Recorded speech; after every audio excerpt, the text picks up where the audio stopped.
Assalamualaikum warahmatullahi wabarakatuh. Alhamdulillah, puja dan puji kita selalu hadirkan kepada zat yang paling pantas untuk dipuja dan dipuji. Karena memang dia zat yang maha kuat, maha bijaksana, maha adil, yang telah menciptakan semua yang di langit, semua yang di bumi, dan semua yang di kedalaman lautan. Dialah Allah subhanahu wa ta'ala yang selalu kita ikrarkan dengan kalimat La ilaha illallah, la ma'buda bihaqqin illallah. Tidak ada Tuhan yang berhak disembah di langit dan di bumi kecuali Allah. Dia pula yang telah menggantungkan nikmat-nikmat yang diberikan kepada kita dari makanan, minuman, pakaian, kesehatan, dan seluruh yang bisa membuat roda kehidupan kita berjalan di muka bumi ini dengan memuji namanya. Alhamdulillah. Maka sangat wajar kalau kita selalu mengucapkan kalimat yang mulia ini. Juga kita panjatkan salam hormat kita kepada manusia pilihan Sang Pencipta, manusia yang telah disempurnakan jalur nasabnya, disempurnakan fisik dan akhlaknya oleh Sang Pencipta Allah Subhanahu wa taala, dan risalah langit, kerasulan dan kenabian ditutup dengannya, dan juga dinobatkan menjadi pimpinan anak Adam secara mutlak, dan juga orang yang pertama mengetuk pintu surga dan masuk ke dalamnya. Sang Pencipta Allah bersama malaikatnya mengucapkan salam hormat kepada manusia terbaik ini. Maka sangat wajar kita sebagai pengikut yang setia kalau selalu membacakan salawat dan taslim kepada Nabi besar Muhammad sallallahu alaihi wasallam. Melanjutkan bahasan kita mahkota pengantin, dan kita masuk pada siang ini semoga Allah berkahi landasan memilih suami. Setelah kita membahas landasan memilih istri pada pertemuan yang lalu. Kata penulis, adapun landasan yang wajib diletakkan oleh setiap wanita di depan pelupuk matanya dalam menerima laki-laki yang mengajukan lamaran kepadanya, maka syarat, landasan dan pedoman yang pertama ialah agama.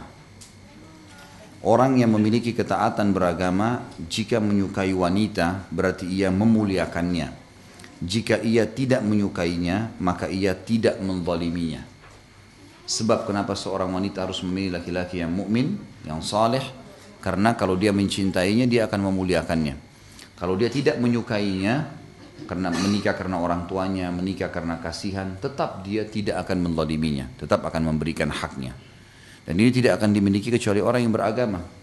Dan sudah saya sebutkan pada pertemuan-pertemuan kita yang lalu, setiap laki-laki di antara kita di sini harus hati-hati memilih calon ibu anak-anak kita.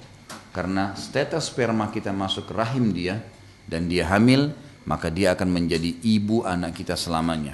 Seburuk apapun dia, dan disebabkan ibu anak kita kepada dia. Begitu pula seorang muslimah, status sperma yang dia terima ke rahimnya salah dari laki-laki yang keliru, jahat, nakal, rusak dan seterusnya, sudah cukup akan membuat anak yang lahir nanti di rahimnya ternisbatkan kepada laki-laki buruk itu selamanya. Makanya salah memilih pasangan, maka salah semuanya ke depan. Harus lebih hati-hati, dan orang yang sudah terlanjur salah memilih harus konsekuensinya bersabar, memperbaiki, atau memang dia meninggalkan kalau tidak bisa diperbaiki. Dan dia memulai dengan sesuatu yang baru yang bisa dia perbaiki sisa umurnya, karena kalau tidak jadi masalah buat dia. Intinya agama memang menjadi asas, baik waktu kita cari atau bahas masalah landasan memilih istri, agamanya, dan landasan memilih suami juga sama, agama. Kasus Nabi SAW menyuruh dahulukan agama ini teman-teman sekalian, karena agama bisa mengontrol semuanya. Seseorang tahu dengan agamanya kalau dia adalah makhluk Allah, ada penciptanya. Siapapun tidak melihatnya, Allah melihatnya. Itu karena agama yang memandu dia. Dia tahu mana mencari pendapatan yang halal sehingga memberikan makan istri anaknya. Seorang istri di rumah tahu, kalau dia tahu dia beragama, dia tahu dia punya Tuhan yang mengawasi walaupun suaminya tidak ada. Semua ini amanah. Makanannya, minumannya harus halal, pakaiannya halal. Mereka saling menasihati dalam kebaikan, saling membangunkan sholat malam, saling mendukung untuk berbakti sama kedua orang tua, dan seterusnya.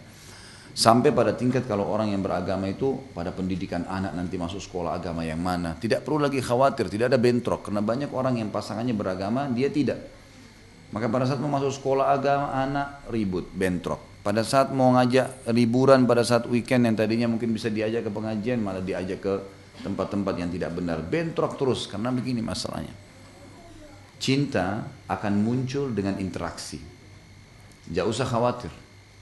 Misal ada orang, saya mau nikah sama seseorang beragama tapi saya tidak mencintainya. Saya mau nikah sama seorang laki-laki atau perempuan tidak beragama atau kurang agamanya, tetapi saya suka gitu. Maka ini keliru, ini bukan cinta namanya. Ini baru rasa cenderung, karena cinta nggak mungkin kecuali dengan pengabdian, pengorbanan, ya, mengalah. Ini semua baru namanya cinta, dan tidak mungkin kalau orang tidak interaksi. Ini paling luar biasa dalam masalah rumah tangga. Sampai kata Nabi SAW dalam hadis sahih, saya tidak pernah diperlihatkan oleh Allah orang yang benar-benar memiliki cinta sejati mengalahkan suami istri. Memang interaksinya sudah sangat luar biasa gitu. Allah berfirman tentang masalah itu dalam surah Al-Baqarah ayat 221. A'udzu billahi minasyaitonir rajim. Wala 'abdun mu'minun khairum min musyrikin walau a'jabakum. Seorang budak mukmin lebih baik bagi wahai setiap muslimah, dia aja bicara, dari orang musyrik walaupun dia menarik hatimu. Kata ulama tafsir, ganteng, putih, gagah, segala macam kekar kelebihan fisik ada padanya. Tapi orang musyrik atau orang yang tidak beragama atau orang ahli maksiat tetap harus ditinggalkan. Karena itu hanya formalitas duniawi saja. Di dunia memang ada perbedaan fisik antara kita semuanya. Tapi di akhirat tidak ada perbedaan. Ahli surga sama semua poster tubuhnya nanti. Tingginya, warna kulitnya, segalanya sama. Teman-teman kalau ikuti ceramah saya tentang surga dan neraka di YouTube yang baru-baru ini diupload sama teman-teman tim itu, akan dilihat di situ bagaimana ahli surga nanti akan poster tubuh laki-lakinya sama, poster tubuh perempuannya sama. Allah Subhanahu wa taala selalu memberikan kepada mereka kelebihan-kelebihan yang banyak, gitu kan. Beda dengan keadaan dunia. Dunia ini sebentar. Maka jangan fisik mengelabui kita. Ada orang subhanallah karena fisik, atau ada orang karena harta. Jadi walaupun dia terhina, dia nggak bisa ibadah, nggak masalah, gitu kan. Saya dapat informasi yang sangat menyedihkan gitu. Ada sebagian akhwat kita yang akhirnya setiap kali suaminya marah pasti sudah melayang tangannya, pasti sudah terbiasa, kebun binatang semua dikeluarin gitu kan. Kemudian udah biasa kalau kata-kata ditendang, kata-kata diinjak, kata-kata ini apa semua ini, rumah tangga apa yang dibangun, apa yang ukhti nyari dari laki-laki seperti ini, apa yang mau dicari itu. Kita kan butuh naungan, laki-laki yang menaungi, yang mendidik, yang menyayangi, yang mengingatkan dengan sayang kalau kita lagi salah, kan mestinya begitu. Lalu kenapa harus gara-gara fisik saja tapi kita tahu kasar? Tidak ada perempuan, saya pernah bilang, kalau istikharah atau laki-laki istikharah sebelum menikah kemudian Allah nggak tunjukin siapa pasangannya, mustahil. Dengan 3 hal, bisa mimpi sesuatu baik atau buruk tentang dia, atau ada kecenderungan positif. Memang kita cenderung karena kita dapat informasi, oh dia sholat malam, oh dia begini, oh dia begitu, oh dia dihadir pengajian. Atau memang ada informasi umum datang kepada kita secara kita tidak programkan. Kita dengar ternyata dia durhaka sama orang tuanya kah, atau dia pernah gagal dalam masalah satu usaha menipu orang lah, atau semuanya ada. Atau kita dapat informasi baik, oh dia umroh temani ibunya atau ayahnya, oh dia berbuat ini, kita dapat informasi positif. Nah itu sudah peringatan dari Allah, sudah tinggal tawakal kepada Allah kan gitu. Gak ada orang yang minta petunjuk lalu Allah gak kasih petunjuk, tapi kitanya harus peka menangkap sinyal itu. Jadi buruk sekali kalau memilih pasangan hanya karena kelebihan fisik tanpa dahulukan agama. Tentu kalau bersatu alhamdulillah, ada fisik, ada agama luar biasa. Tapi kalau enggak, agama yang didahulukan, gitu kan. Kemudian juga Allah SWT mengatakan dalam surah An-Nur ayat 26. A'udzu billahi minasyaitonir rajim, wat-tayyibatu lit-tayyibina wat-tayyibuna lit-tayyibat.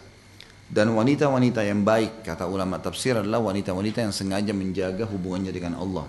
Itu yang baik. Adalah untuk laki-laki yang baik pula. Pasti yang datang melamar dia juga laki-laki baik. Dan laki-laki yang baik, laki-laki yang menjaga kehormatannya, hubungannya sama Allah, tidak berbuat masalah, maksiat di tengah-tengah tempat kerjanya atau di tempat umum dan seterusnya, adalah untuk wanita baik-baik pula. Allah akan datangkan juga wanita baik-baik yang akan menawarkan diri atau dia cenderung padanya. Jadi dipastikan kalau kita dahulukan agama, Allah akan dahulukan juga agama buat kita. Setiap orang yang subhanallah habisin waktunya di diskotik, di bar, berzina, pasti cenderungnya dia kepada orang buruk tuh. Pasti cenderungnya orang yang seperti itu. Akhirnya si laki-laki yang seperti ini nikah sama perempuan yang memang pelacur. Gitu. Perempuan-perempuan yang pelacur ini pasti nikahnya sama memang laki-laki yang hidung belang. Gitu kan. Memang sudah begitu jalurnya. Tapi orang yang terbiasa menjaga dirinya, ibadah, hadir di majelis ilmu, dia sholat kalau azan, ini akan terjaga. Tutup auratnya kalau perempuan. Pasti akan datang juga orang-orang yang sama, sepadan dengan dia. Nabi SAW bersabda dalam hadis yang sahih riwayat Imam Tirmidzi dan juga Ibnu Majah serta Al-Hakim. Kata beliau SAW, "Idza khataba ilaikum man tardawna dinahu wa khuluquhu fazawwijuhu illa taf'alu takun fitnatun fil ardi wa fasadun 'arid." Jika orang yang kalian ridhai agama dan akhlaknya meminang putri kalian, maka nikahkanlah ia. Jika kalian tidak melakukannya, maka akan terjadi fitnah di muka bumi dan kerusakan yang besar. Artinya pasti rumah tangganya kacau setelah itu. Kalau orang soleh dan soleh yang ditolak, ini berarti sudah kacau semuanya, gitu kan? Enggak boleh. Satu-satunya cara kita bisa menolak kalau ada orang soleh atau orang soleh, kalau ada orang yang lebih baik dari dia. Memang kita punya pertimbangan, si A sama si B ini ternyata A soleh, B soleh, tapi kita pertimbangkan dari salah satunya, itu nggak ada masalah. Itu boleh saja. Orang yang sama dengan dia atau malah orang lebih baik dari dia. Misal si A memang agamanya bagus tapi kurang ekonominya. Si B baik agamanya, ekonominya bagus. Kita pilih si B, itu wajar saja. Itu tidak ada masalah. Tapi kalau dipertemukan antara satu orang soleh atau solehah dengan orang yang buruk agamanya, maka ini tidak bisa. Ini nggak bisa. Nabi SAW mengatakan kepada Bani Bayadha, dan hadis ini diriwayatkan oleh Imam Baihaqi, "Ankihu Aba Hindin aw ankihu ilai wa kana hajjaman." Nikahkanlah Abu Hind dan nikahkanlah putri kalian kepadanya. Abu Hind adalah tukang bekam. Jadi Nabi SAW pernah memotivasi satu suku, namanya suku Bayadha. Suku Bayadha terkenal karena mereka memiliki kulit yang berwarna putih, maka diberikan julukan suku Bayadha. Terkenal dengan kecantikannya, perempuannya, laki-lakinya gagah-gagah gitu ya. Terus ada satu tukang bekam Nabi yang suka bekam Nabi, namanya Abu Hind. Melamar perempuan di situ, mereka ragu, mereka maunya nikah sama-sama dengan orang mereka lah, gitu kan, secara fisik dan seterusnya. Tapi Abu Hind itu orang soleh, tukang bekamnya Nabi SAW, ahli ibadah. Maka Nabi SAW mengatakan, wahai Bani Bayadha, nikahkan Abu Hind, ya, terima lamarannya, dan nikahkanlah putri kalian dengannya, ya. Nikahkan dia dengan saudari kalian, dengan tante kalian, atau dengan putri kalian. Dan Abu Hind adalah tukang bekam. Maksudnya di sini pekerjaannya bekam. Ya. Orang-orang di bekam, ya, mungkin sekarang sudah mulai dikenal, tapi zaman dulu memang itu adalah terapi pengobatan, ya, terapi pengobatan. Jadi kurang lebih seperti dokter kalau zaman kita sekarang. Ya. Selanjutnya Ibnu Abi Hazim meriwayatkan dari ayahnya dari Sahal, dia berkata, dan riwayat ini diriwayatkan oleh Bukhari. Marra rajulun ala Rasulillah sallallahu alaihi wasallam faqala ma taqulu fi hadha? Qalu hariyun in khataba an yunkaha wa in syafa'a an yushaffa'a wa in qala an yustama'. Qala thumma sakat. Famarra rajulun min fuqara'il muslimin faqala ma taquluna fi hadha? Qalu hariyun in khataba an la yunkaha wa in syafa'a an yushaffa'a wa in qala an la yustama'. Faqala Rasulullah SAW, "Hada khairun min mil'il ardi mithlu hada." Seorang laki-laki pernah lewat di hadapan Nabi Muhammad SAW.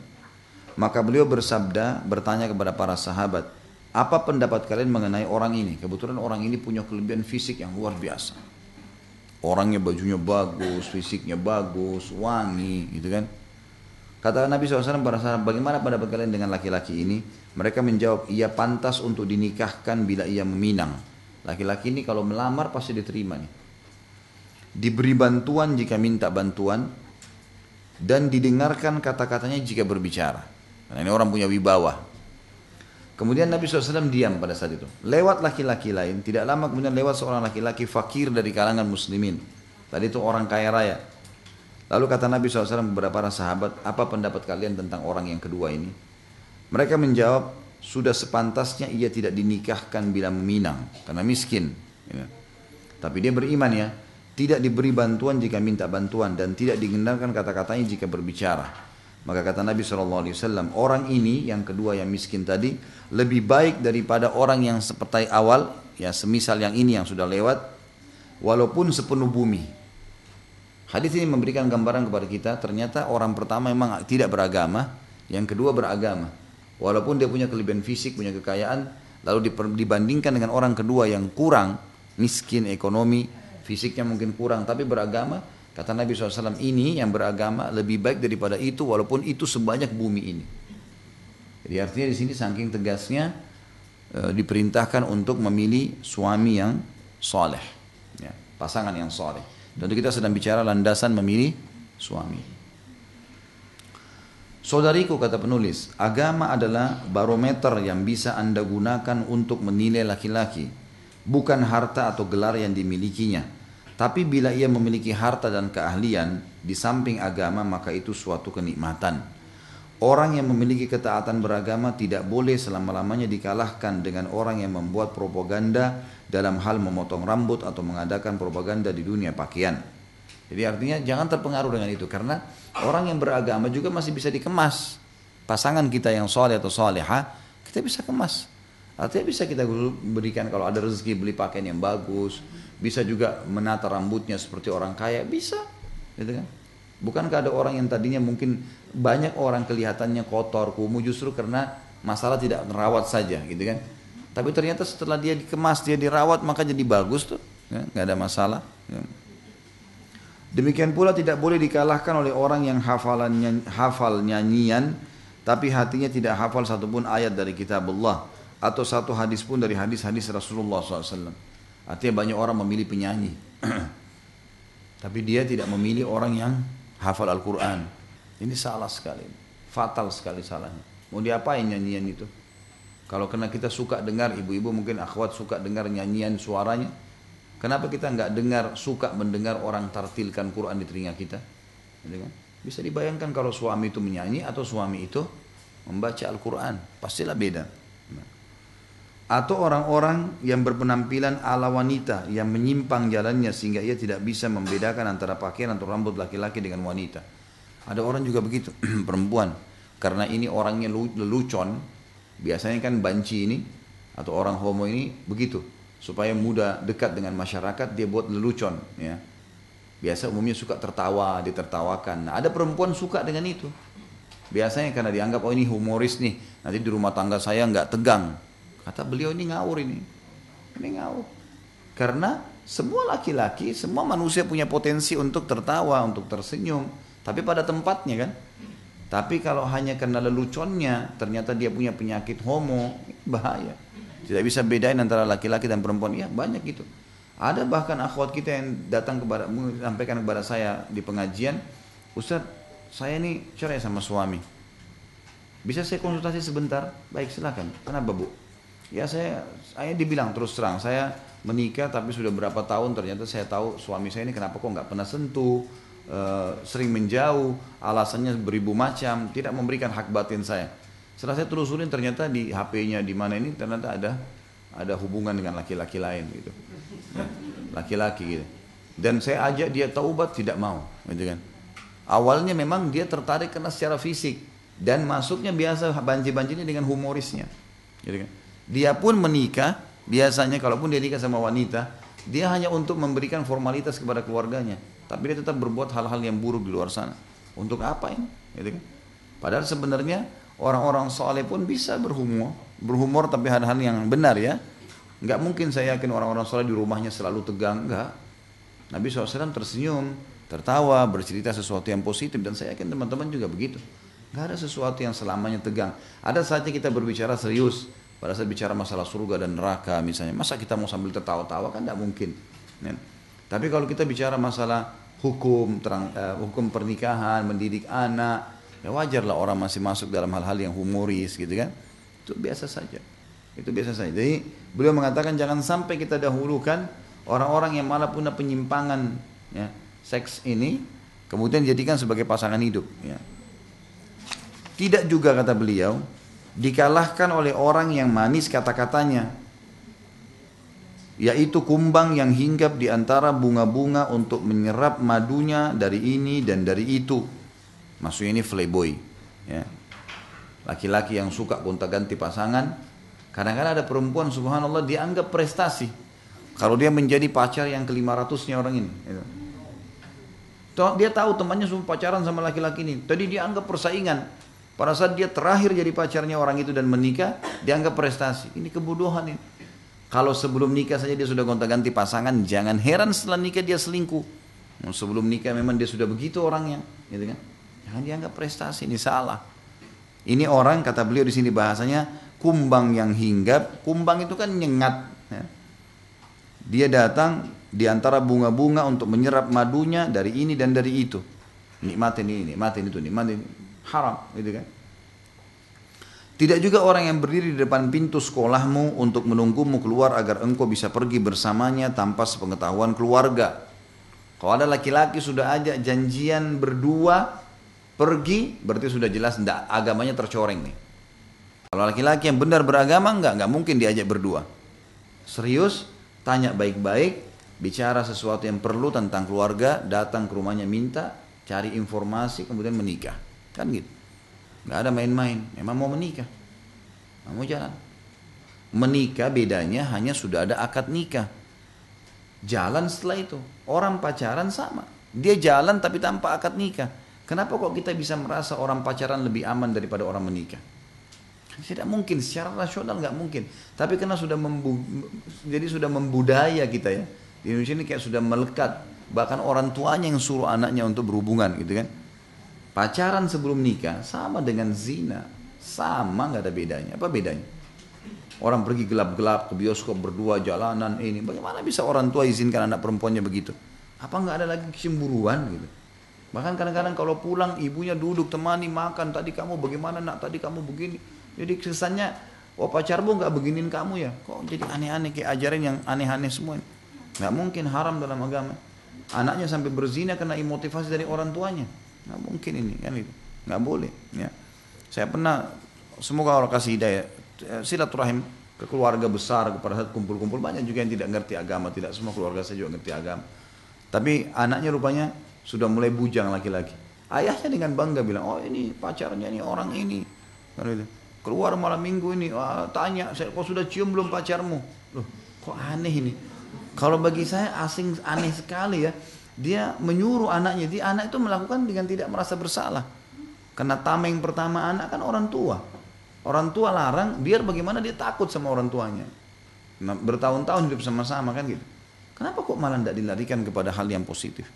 Seperti saya pernah bilang, kita malu kalau anak kita masang tenda di rumah karena menikah, tapi bangga dengan gonta-ganti pacar. Ini keliru sekali. Intinya pacaran sebelum nikah haram dan itu adalah zina. Sama saja. Ujungnya zina. Syaitan akan goda standar, kau akan nikah dengan dia. Jadi kalau ada akhwat sekalian, ada orang yang sengaja nunggu di depan sekolahmu, kata beliau, menjemputmu dan sengaja membawamu tanpa izin keluarga, berarti ini sudah tidak layak untuk dijadikan suami. Sampai begitu. Tidak juga orang yang merasakan ciuman darimu sebelum engkau halal untuknya. Tidak pula orang yang membuat kata-kata manis saat berbicara kepadamu lewat telepon. Orang mukmin to the point. Saya ada minat dengan kamu, tapi saya ingin cari tahu tentang keluarga, tentang kebiasaan. Bisa saya diinformasikan? Emang informasi penting. Masalah bercanda, masalah ketawa-ketawa, masalah bercumbuan, masalah akad nikah itu. Silakan setelah akad nikah pacaran sampai capek, gitu kan. Mau keluar begadang, pergi keluar kota, keluar negeri, tinggal di hotel, nggak ada yang ngomong. Ada yang tanya ini buku akad nikah saya. Aman. Hamil pun perempuan tidak malu ya. Ada ibu-ibu hamil karena suaminya ditanya, ibu hamil ya? Iya, alhamdulillah. Tapi kalau hamil di luar nikah, malu ditutup perutnya sama dia. Gitu. Kata beliau, hati-hatilah saudariku terhadap serigala-serigala pemangsa. Ya. Ketahuilah bahwa tidak akan lurus suatu rumah di mana pemuda mengambil apa yang dihendakinya dari gadisnya sebelum membina rumah tangga dengannya. Kalau ada laki-laki sudah mau mencicipi tubuh salah seorang muslimah sebelum nikah, ini sudah nggak benar. Rumah tangga apa yang mau diharapkan nanti? Sementara dia tahu itu nggak boleh. Sebab pemuda itu akan berada di antara dua dilema. Meragukan gadis itu, jangan-jangan ia bersama laki-laki lain sebagaimana ia bersama dengannya sebelum membina rumah tangga, atau menundukkannya dengan menyerahkan dirinya kepadanya sebelum dihalalkan untuknya. Karena itu saudariku, hati-hatilah selalu. Pilihlah laki-laki taat beragama yang ingin menuntunmu kepada Rabbmu dan menuju surgamu. Hampir semua muslimah subhanallah setelah berjalan waktu ya, apalagi kalau sedikit saja ikut pengajian atau dengar pengajian, pasti angan-angannya pengen dibangun sholat malam berjamaah sama suami, pengen jalan kemana ya, pengen hidup pengajian, pengen pandu baca Al-Quran. Angan-angannya perempuan banyak, dan muslim juga begitu laki-laki. Angan-angannya itu pasti ingin istrinya ini baca Al-Quran di depannya, atau bangunin dia sholat malam. Angan-angan itu ada pasti. Pasti ada angan. Orang kalau muslim masih normal pasti dia akan berangan-angan begitu. Tapi bagaimana kita bisa dapatkan angan-angan itu kalau dari awal kita salah pilih orang? Emang dia juga tidak tahu harus bagaimana gitu. Jika ia termasuk penghafal kitabullah, kalau ada para penghafal Al-Quran, maka ia lebih didahulukan daripada selainnya. Jika ia termasuk da'i yang menyerukan manusia ke jalan Allah dengan pelajaran yang baik, maka suatu kebaikan baginya. Agama adalah asas di mana kehidupan rumah tangga dibangun. Ya. Tentu maksud beliau adalah kalau ada penghafal Al-Quran dahulukan, dan banyak penghafal Al-Quran. Masalahnya dia mau nggak nikah dengan penghafal Al-Quran? Kadang-kadang tidak terfikir. Padahal banyak mukmin, ini kan? Banyak mukmin. Carilah calon suami yang kalau azan ke masjid, di dekat rumah banyak masjid tuh, yang selalu di saf pertama gitu kan. Banyak anak-anak muda masya Allah yang saleh. Ya. Maka itu yang dijadikan sebagai pasangan hidup. Dan saya sudah jelaskan pada kita pada saat menjelaskan landasan mencari, landasan memilih calon istri, sama dengan saya jelaskan sekarang, bukan aib menawarkan diri tapi positif ya. Saya cenderung dengan seorang wanita misalnya, saya mengatakan, sedang mengucapkan misalnya Assalamualaikum dan seterusnya, kita tulis berita, saya ada cenderung dengan Anda atau dengan kamu. Apa ada respon? Masih positif, tidak ada pelanggaran agama. Boleh kita membahasakan. Bukan aib perempuan membahasakan itu juga. Kalau lebih lanjut, maka ingat saya ajarkan tuh hari konsep ta'aruf Islami ada 3 hal. Kalau tertarik memang, maka boleh kita melihat yang pertama, kenali fisiknya. Melihat wajah dan telapak tangan. Wajah simbol muka sampai ke perut, dan telapak tangan kemaluan sampai ke kaki. Kemudian kenali keluarganya. Keluarga ayahnya pasti menurunkan fisik nanti buat anak-anak kita. Kulitnya, rambutnya, warnanya ya.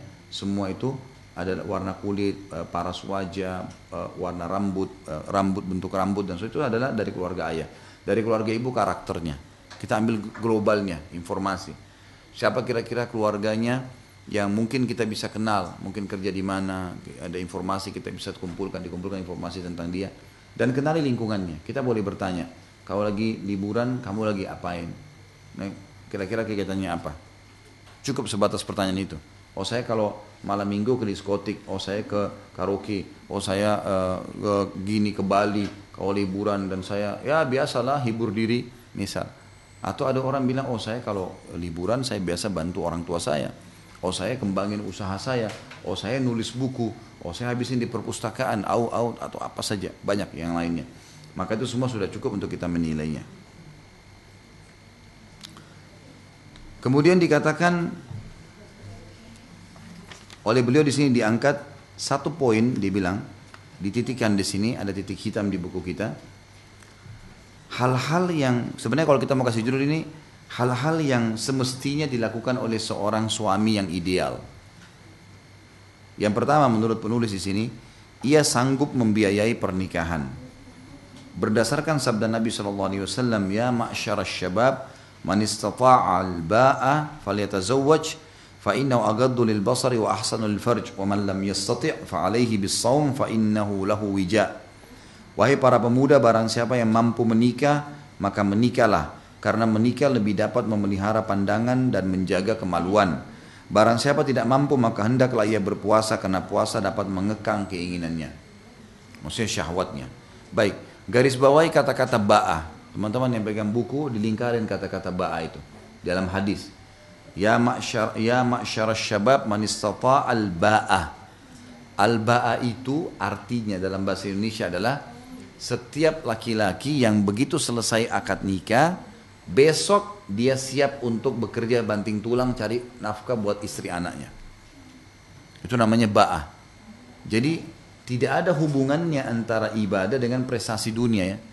Jangan hubungkan antara menikah nanti kalau sudah punya mobil, sudah punya rumah, sudah punya gini. Nggak ada hubungannya itu. Karena nikah adalah ibadah. Ibadah tidak butuh prestasi dunia. Ba'ah maksudnya adalah setiap laki-laki yang siap begitu selesai akad nikah, besok dia sudah harus siap memberikan makan istrinya. Dia mulai kerja, mulai melamar kerja, mulai apalah, angkat batu kah, apalah, kerja sama orang. Pokoknya ada sesuatu yang dia bisa berikan makan istrinya. Itu maksudnya ba'ah. Jadi walaupun dia belum punya kerjaan, boleh dia menikah. Dan dimaksud dengan biaya pernikahan di sini adalah bagaimana dia pada saat menjalankan, karena ada 5 hal yang harus diperhatikan dalam masalah pernikahan Islam kan. Yang pertama harus ada walinya perempuan, mutlak ini, nggak bisa tidak. Dan kata Nabi SAW, wanita manapun yang menikahkan diri tanpa izin walinya, nikahnya batal. Yang kedua, harus ada 2 saksi, laki-laki terpercaya, menyaksikan pernikahan itu. Yang ketiga, harus ada mahar. Mahar sesuatu yang diletakkan pada saat akad nikah. Makin sederhana, makin banyak berkahnya. Ya. Yang keempat, ini diiklankan. Nah, iklankan ini maksudnya adalah sabda Nabi SAW kepada Abdurrahman bin Auf, "Aulim walau bisyat." Iklankan pernikahanmu walaupun dengan seekor kambing. Kata para ulama hadis, maksudnya adalah minimal laki-laki itu bisa potong 1 ekor kambing. Anggaplah seekor kambing sekarang 1,5 juta misalnya. Kan itu.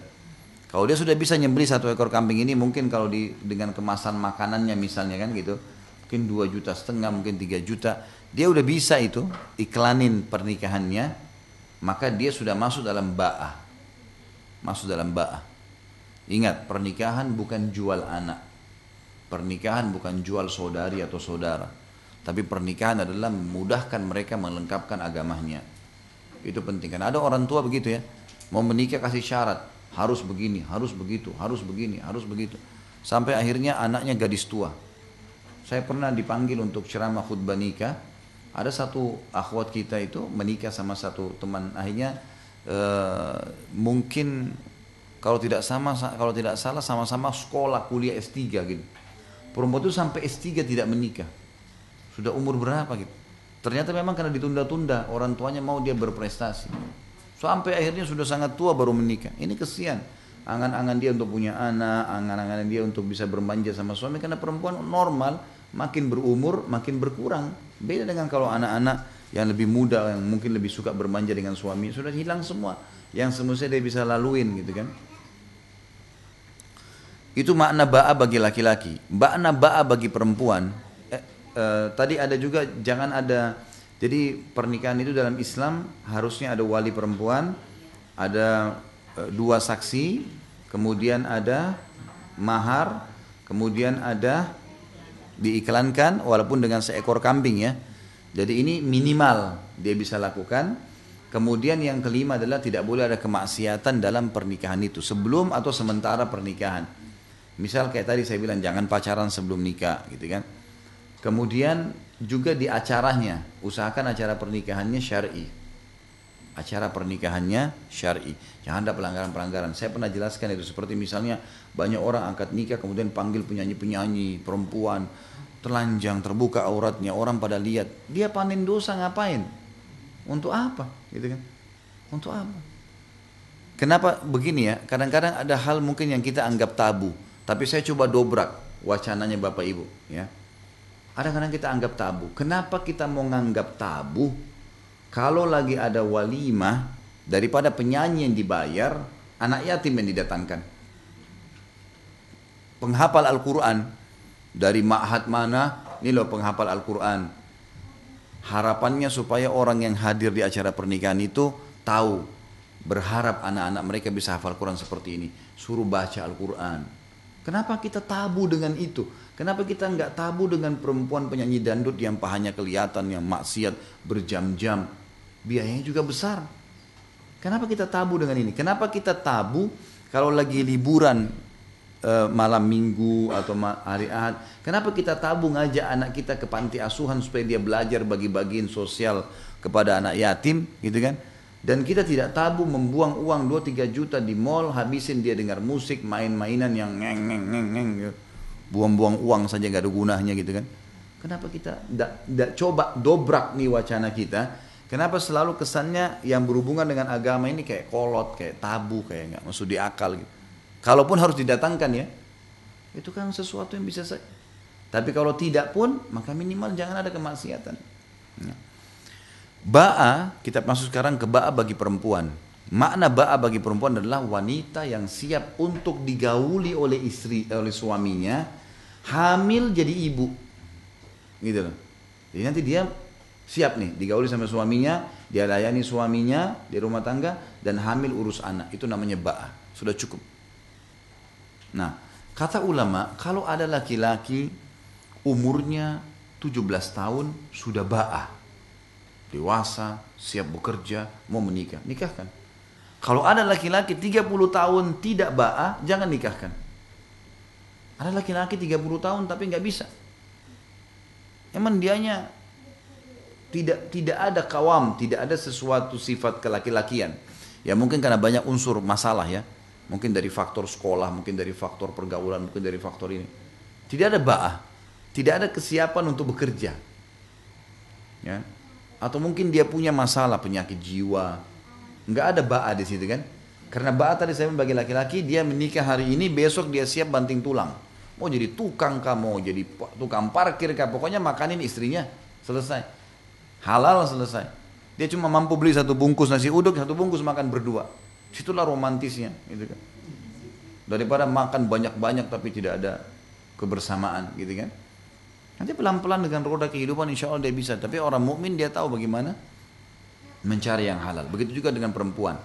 Dia siap untuk digauli. Karena ada perempuan tidak siap dengan itu, tidak ba'ah. Ada perempuan begitu nikah tidak mau digauli sama suaminya. Berarti dia tidak ba'ah, nggak ada kesiapan. Dia tahu pasti suaminya akan sentuh dia. Mungkin karena faktor orang tuanya nggak jelaskan, mungkin dia tidak tahu, mungkin dia memang dasarnya pergaulannya bebas sebelumnya misalnya, sehingga dia suka dengan cenderung laki-laki lain dan tidak mau disentuh sama ini, dan itu tidak ada ba'ah namanya, nggak ada ba'ah. Maka ini tidak masuk dalam perintah Nabi harus menikah, gitu kan, sama orang ini, karena ini sama orang yang sedang dimaksudkan tadi, yang sedang ditujukan oleh orang tuanya atau dipandukan supaya dia menikah karena agamanya, gitu. Seperti itu yang maksud dengan ba'ah. Kata beliau, betapa banyak pemuda yang tanda kutip mencintai gadis. Fikiran bertemu setelah pandangan mata dan nafas mendengungkan nyanyian terindah yang belum pernah manusia melihat sebelumnya atau sepertinya. Artinya orang kalau sudah pacaran akhirnya dekat-dekatan, hembusan nafasnya sudah digoda oleh setan seperti lantunan nyanyi, akhirnya ciuman, akhirnya kemana-mana nih. Ya. Betapa banyak impian saling bertemu. Seorang pemuda bermimpi lalu ia menceritakan kepada gadisnya. Lalu si gadis berkata-kata kepadanya. Betapa banyak ia berpikir untuk berbicara dengannya lewat telepon. Ia mendapati telepon berdering dan ternyata gadis itu. Betapa banyak kisah cinta yang tumbuh dan menggeluti imajinasi banyak gadis. Kemudian ketika tiba pembicaraan tentang nikah maka cinta itu menjadi fata morgana. Impian itu hilang diterbangkan angin dan luluh lantah di tataran kenyataan. Jadi beliau ingin menekankan, wahai muslimah, kalau ada laki-laki yang cuma tahu ngajak kamu jalan, ngajak kamu ngobrol, mau nikmatin ciuman dengan kamu dan seterusnya, tapi pada saat ketahuan orang ini mau nikah atau tidak, pada saat dilemparkan kata-kata pernikahan, dia lari. Fata morgana, nggak ada. Makanya bukan aib dari awal, kalau mau sentuh saya, menikah. Dan ingat kata-kata saya, wahai muslimah, anak-anak juga kita perempuan bahasakan mereka. Semua perempuan, laki-laki di sini tahu. Semua perempuan kalau tidak mudah disentuh, ya, dia jaga wibawanya. Saya mau disentuh dia jaga, jangan, nggak boleh. Ini haram. Misal, ini nggak boleh. Misal dia bahasakan, kecuali pasti dihormati sama suaminya. Kalau nikah sama itu pun dihormati sama dia. Oh ini istri saya dulu jaga, oh, orangnya jaga nih. Emang begitu. Nggak ada perempuan yang gampangan disentuh, iya dicium, iya digauli, iya buka pakaiannya segala. Kecuali pasti suaminya anggap remeh. Pasti. Itu sudah jelas, itu sudah fitrah. Laki-laki di sini tahu, perempuan juga bisa mengetahui masalah itu. Itu sudah umum. Allah Subhanahu wa taala tidak mungkin mengharamkan atau melarang sesuatu kecuali pasti baik buat kita. Kata beliau, mana semua impian-impian itu? Kalau laki-laki dasarnya memang cuma tahu menikmatin si gadis itu saja. Di samping itu, sebagai akibatnya ia membawa kisah-kisah kehinaan dan hilang iffah. Iffah itu kemuliaan jiwa. Adab dan rasa malu. Setelah itu ia tidak akan kembali lagi seperti semula. Jadi kalau seandainya sudah diajak menikah, maka orang-orang yang hidung belang ini pasti mencari 1001 alasan supaya tidak jadi pernikahan itu. Alasan saja, nanti lagi ini lagi itulah, orang tua saya masih mau sekolah, saya masih mau S3, saya masih 1001 alasan. Lari dari kenyataan yang harus dia langkahi, yang dia harus jalani, gitu kan. Nah ini semua adalah fakta orang-orang yang tidak akan bertanggung jawab. Lalu untuk apa? Ruginya kita sudah disentuh, kenapa gitu? Ya. Ciri-ciri bidadari surga adalah mereka tidak pernah tersentuh oleh manusia dan juga jin. Kemuliaan Maryam alaihissalam dimuliakan sama Allah sampai hamil Nabi tanpa suami sebagai tanda bukti karena wanita suci. Dikatakan sifat Maryam tidak pernah ngobrol sama laki-laki kecuali mahramnya. Tidak pernah ngobrol satu kali pun seumur hidup. Pertama kali Maryam bicara sama laki-laki yang bukan mahram itu pun rame-rame waktu sudah gendong Isa alaihissalam. Baru kaumnya tanya, hai Maryam, dari mana nih? Mereka tahu Maryam nggak pernah bicara sama laki-laki. Ayahmu bukan laki-laki yang hidung belang, ibumu bukan pelacur. Kok bisa? Maryam juga nggak ngomong. Dalam Al-Quran, Maryam cuma tunjuk bayinya. Nggak ngomong, nggak ada lisannya ngomong. Mereka bilang, bagaimana kami bisa ajak ngomong bayi dalam buayan? Nabi Isa yang jawab. Artinya kesuciannya luar biasa sudah. Sulit untuk digambarkan. Kan itu. Wanita suci ini pasti Allah datangkan laki-laki suci buat dia. Pasti. Saya nggak tahu saya pernah cerita atau enggak kisah wanita bercadar di Bogor. Sudah ya? Main belum aja. Udah tahu langganan pasti belum. Ada teman saya, teman ayah saya, beliau cerita satu kampung. Jadi beliau kemudian tinggal di wilayah Bogor, satu wilayah Bogor. Saya nggak usah sebutin nama tempat kecamatannya lebih tepat. Yang jelas di situ rupanya tempat beliau sering datang gitu, kenal baik sama imam masjidnya. Dia bilang ini teman ayah saya masih hidup sekarang, subhanallah masih sehat dan alhamdulillah, semoga Allah jaga. Terus dia cerita sama saya, dia bilang ada satu pengusaha dari Perancis, orang ini kaya raya, soleh, datang ke Jakarta. Terus ketemu saya, kata teman ayah saya ini. Terus dia bilang, akhi, saya pengen lihat perkampungan Indonesia. Ingin tahu perkampungan Indonesia ini. Ya baiklah, tiba-tiba teman ayah saya bilang, saya bawa ke kampung itu deh, ke tempat saya nih. Pergilah sini, tidak jauh dari Jakarta, mudah terjangkau, pergilah ke sana. Masuk di masjid, dia lihat masjidnya sederhana, dia bantu. Ini saya mau bantu ketemu imamnya. Subhanallah, habis sholat duhur, lagi ngobrol-ngobrol masalah bantuan masjid, lewat satu akhwat pakai cadar. Ini akhwat ini rupanya sudah kurang lebih 6 bulan pakai cadar di kampung itu. Dan setiap hari diolok-olok oleh anak-anak muda di situ. Ini siapa yang mau nikah ini perempuan nih pakai cadar, apa tuh cadar, apa tuh caci maki. Karena nggak ada, di sana semua perempuan nggak pakai cadar, nggak pakai jilbab malah. Aneh nih perempuan nih. Tetap aja dia istiqomah. Mau diolok-olok, sampai yang berita tersebar sekali di kampung itu adalah perempuan ini nggak bakal ada yang mau nikahi. Begitu beritanya. Lewat perempuan itu subhanallah tidak diatur, hikmah Allah lewat di dekat masjid. Si pedagang pengusaha Perancis ini bilang, siapa itu? Kata imam masjid, itu perempuan terbaik di kampung ini. Nggak ada perempuan kayak dia, nggak bergaul sama laki-laki orang, tapi dicaci maki sama anak muda di sini. Kata si pengusaha, sudah nikah? Dia bilang belum, lamarin buat saya. Lamar, menikah. Iya, dilamar menikah, dibawa ke Perancis gitu. Subhanallah, teman ayah saya bilang Allah datangkan jodohnya dari Perancis di kampung di pedalaman Bogor. Orang suci Allah datangkan orang suci, nggak perlu khawatir, gitu kan? Tapi orang buruk jadi buruk juga, gitu kan? Ini contoh perempuan, contoh laki-laki juga banyak, gitu kan? Kalau antum di sini jaga istiqamah, orang mau bilang kamu alim, ya itu orang alim itu diolok-olok, biarin aja. Karena nanti juga akan Allah utus wanita yang seperti kita. Nanti akan datang tuh wanita yang memang jaga seperti kita juga. Jadi nggak heran gitu. Jadi seperti itu pemahamannya. Kemudian ada pun perkataan Nabi SAW kepada Fatimah binti Qais. Ya. Amma Muawiyatu fasu'lukun la malalah. Adapun Muawiyah maka ia fakir tidak memiliki harta.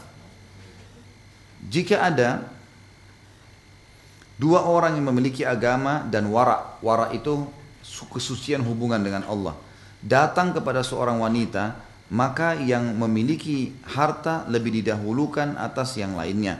Namun orang yang memiliki agama tidak boleh ditolak karena sedikit hartanya.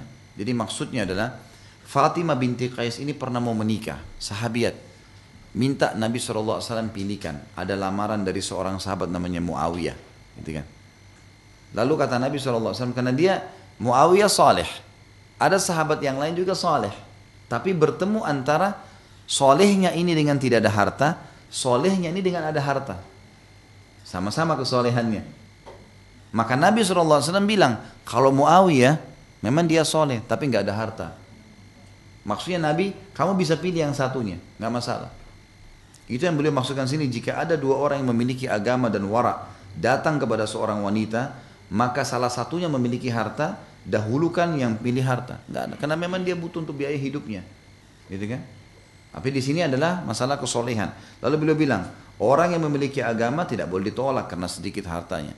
Jangan sampai nanti karena ada orang sedikit harta beragama ketemu dengan orang kaya tidak beragama lalu kita dahulukan yang kaya tidak beragama. Bukan ini baru didahulukan ini. Tapi ketemu antara soleh sama soleh.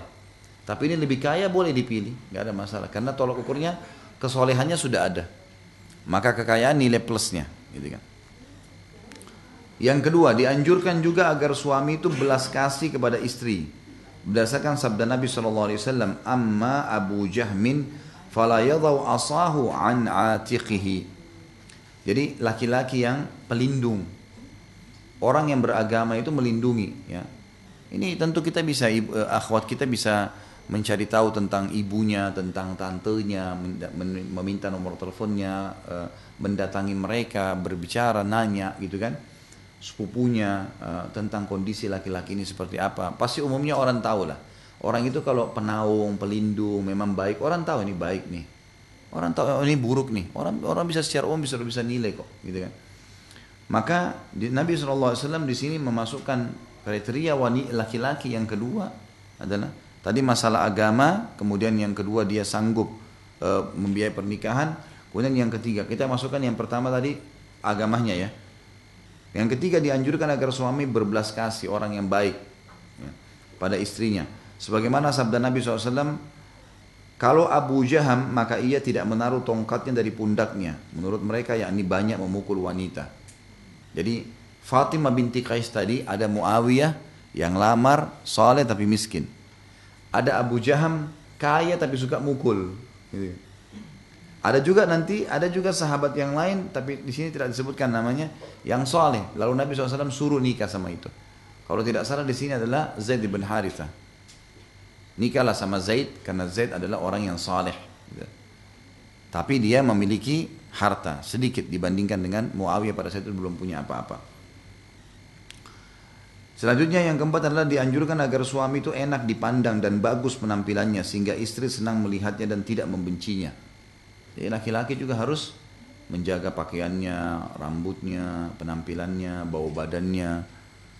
Jadi ini peka, hati-hati teman-teman yang sudah berumah tangga. Saya bahasakan sama istri saya, hati-hati. Jangan pernah ada sesuatu yang tidak nyaman dari bau, terutama bau mulut kah, bau badan kah, bau pakaian kah, bau tempat tidur kah, bau masakan yang tidak enak kah. Ini semua tidak boleh. Ini bau yang tidak enak hilangkan. Karena jiwa manusia suka yang wangi, gitu kan? Wajar. Pakaian yang bersih, ranjang yang bersih, mulut yang wangi, itu semua adalah hal yang mendasar. Jangan pernah memulai hubungan biologis kalau suami istri sementara ada sesuatu yang tidak nyaman nih. Teman-teman laki-laki pulang kantor, walaupun lagi mungkin kepengen mendekati istrinya, pamit sebentar ya, maaf, masuk kamar mandi sebentar, 5-10 menit mandi, segar keluar, silahkan, gitu kan. Begitu pula dengan perempuan, mungkin lagi pengen dekat sama istri, suaminya, tapi mungkin dia baru habis masak, baru habis ini. Gak ada salahnya cuci tangan sebentar, pakai sedikit minyak wangi, baru duduk. Kenapa tidak? Karena itu syaitan bisa tunggangi ya. Sedikit bau tidak nyaman sudah membuat pasangan kita traumatis dan bahayanya bau tidak sedap ini syaitan akan tunggangi jadi traumatis. Jadi sekali kita cium bau bulu tidak enak dari pasangan kita, syaitan akan tunggangi. Ini mulutnya bau lagi nggak sih? Akan seperti itu, ditunggangi sama syaitan. Sekali kita mencium bau ketiak yang nggak enak, maka nanti pasangan kita akan, ini bau enggak ya? Gitu. Akan seperti itu. Maka ditunggangin, makanya kita harus hindarin. Kita harus hindarin. Dan maaf teman-teman terutama yang sudah ikut pengajian, harus tahu sunnah Nabi SAW bersih, wangi, rapi, itu sunnah Nabi itu. Dari rambut kita disuruh rapikan. Kata Nabi SAW, siapa yang punya rambut maka dia harus hormatin. Dikasih minyak wangi, disisir yang rapi. Pakaiannya, Nabi SAW menggunakan kain kutun dari Yaman gitu kan. Boleh menggunakan baju warna merah, warna hijau, baju warna hitam. Beliau pernah menggunakan baju warna putih. Kemudian beliau juga menggunakan wangi-wangian sampai dari rambut beliau netes minyak wangi, gitu kan? Karena banyaknya Nabi SAW pakai wangi-wangian dan seterusnya lah ya. Beliau selalu menggunakan siwak. Beliau juga menganjurkan agar mencukur bulu ketiak, bulu kemaluan, mencukur kumis bagi laki-laki. Semua ini kan adalah kebersihan. Memotong kuku, ini semua perintah dalam agama. Jadi kita disuruh bersih, kita tahu tidak boleh ada najis, tetes kencing saja udah cukup, tidak boleh sah ibadahnya. Berarti kita disuruh bersih memang, kan itu bersih. Salah satu penyebab azab kubur tidak sucikan diri pada saat cebok. Ini haram, ini dihubungkan dengan dosa, hukuman, dan berarti lawannya kita harus bersih. Seperti itulah. Jadi ini harusnya ya, sebagaimana istri juga begitu ya. Istri harus layak dipandang, enak. Ibu-ibu harus selalu melakukan hal yang membuat pasangan menilai kita positif. Jadi kurang lebih seperti orang kalau kita lagi baru masuk tempat kerja, atau mungkin ada orang kalau di alam dosa dia baru pacaran, biasanya dia coba memilih baju yang terbagus, dia pilih minyak wangi yang terbagus, dia berusaha nanti tutur katanya diatur. Itu dalam perbuatan yang haram, tidak boleh. Tapi suami istri mestinya jauh lebih pantas melakukan itu. Kalau mau ngomong tutur katanya diatur, rapi, memang kita menggoda pasangan dengan positif atau menuntun kepada yang baik atau mengingatkan dengan cara yang santun, dan kita harus masuk ke semua itu. Nikmatin rumah tangga kita dan maksimalkan dengan kemesraan, dengan keharmonisan, dan itu kita bisa buat sebenarnya. Kemudian yang selanjutnya adalah ia seorang pemuda, ia lebih didahulukan daripada lelaki tua yang lemah agar tercapai kesamaan pikiran dan perasaan. Namun tidak mengapa lelaki tua menikah dengan wanita yang jauh lebih muda daripadanya. Bisa jadi laki-laki tua jauh lagi lemah lebih baik daripada 100 pemuda. Jadi dilihat kalau misalnya ketemu antara seorang laki-laki yang masih muda, tidak terlalu jauh umurnya, dengan laki-laki yang jauh umurnya, dan dua-duanya memiliki kelebihan-kelebihan, soleh dan soleh, gitu kan? Maka didahulukan anak muda. Wajar, itu sangat normal, supaya bisa sepadan dengan dia. Tentu di sini pada saat si akhwatnya memang juga masih muda, gitu kan? Maka sepadan, bisa mengimbangi itu. Tapi kata beliau, tidak ada salahnya menerima lamaran laki-laki yang tua, gitu kan? Itu tidak ada masalah. Ada tipologi perempuan maunya dinaungi, maka dia suka dengan kebapaan. Biasanya kalau anak perempuan yang manja sama ayahnya, itu dia suka sama laki-laki lebih tua, gitu kan? Biasanya begitu, karena dia tahu kalau lebih tua dia posisikan seperti ayahnya. Mungkin ayahnya suka peluk dia, suka lindungin dia, maka dia berharap suaminya pun begitu. Itu biasanya begitu ya. Tapi kalau perempuan yang mungkin dia tidak terlalu dekat dengan ayahnya, dia umumnya bergaul dengan teman-teman yang sebaya dengan dia, maka harapan dia biasanya laki-laki yang muda. Jadi saran beliau di sini, kalau bertemu antara yang muda dan beragama serta yang tua yang beragama, dahulukan yang muda, ya. Sebab dia akan lebih sepadan. Tapi boleh menerima yang tua. Bahkan kata beliau, kalau orang tua bahkan lemah pun tapi beragama, dipertemukan dengan laki-laki muda yang kuat, energik tapi tidak agama, tetap ini lebih baik. Kata beliau di situ kan. Beliau mengatakan bisa jadi laki-laki tua lagi lemah jauh lebih baik daripada 100 pemuda kalau dia beriman kepada Allah Subhanahu wa taala. Selanjutnya yang terakhir adalah ia sekufu atau setara, sepadan dengan gadis itu dari sisi usia, tingkat pendidikan, tapi agama lebih didahulukan, kecerdasan, materi, fisik dan semisalnya. Ini juga termasuk bahan pertimbangan.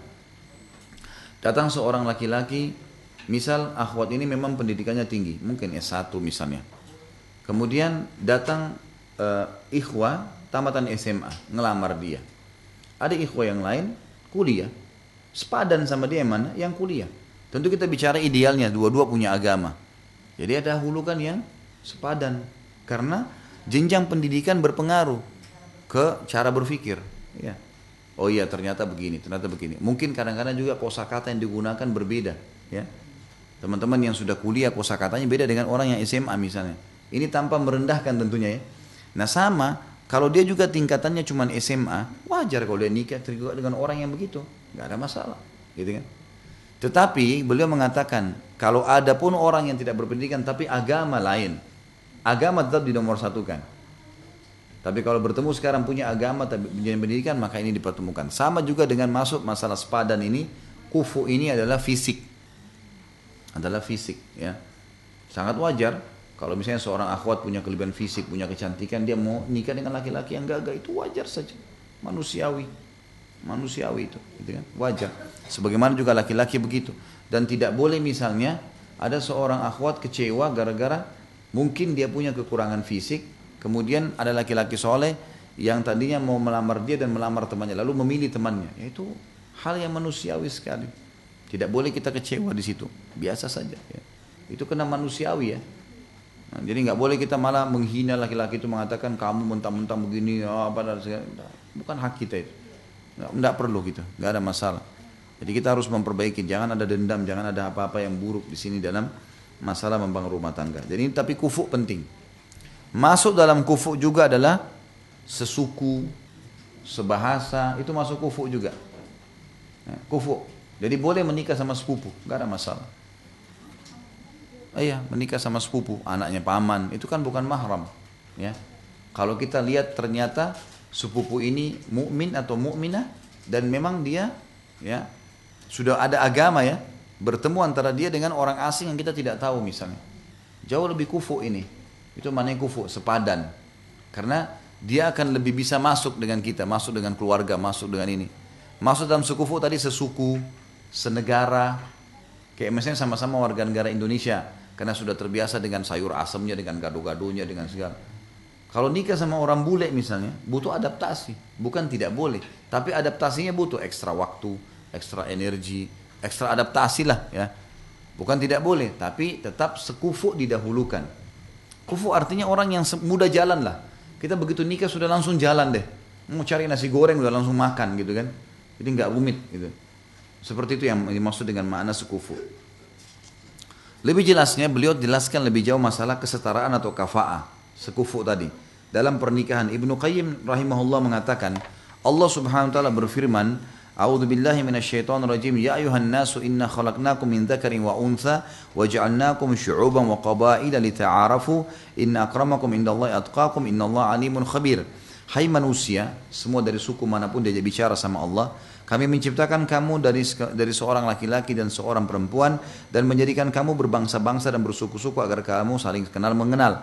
Sesungguhnya orang yang paling mulia di sisi kamu, di antara kamu di sisi Allah adalah orang-orang yang paling takwa di antara kamu. Sesungguhnya Allah Maha mengetahui lagi Maha mengenal. Maksudnya adalah di sini ada suku-suku bangsa-bangsa. Kita boleh menikah dengan suku-suku dan bangsa-bangsa kita atau menikah dengan yang lainnya juga tidak ada masalah. Ya. Kemudian juga masuk dalam makna sekufu, bisa keluarga, bisa suku, bisa senegara, sebahasa, bisa juga seagama. Lebih luas lagi masuk dalam kufu, gitu kan?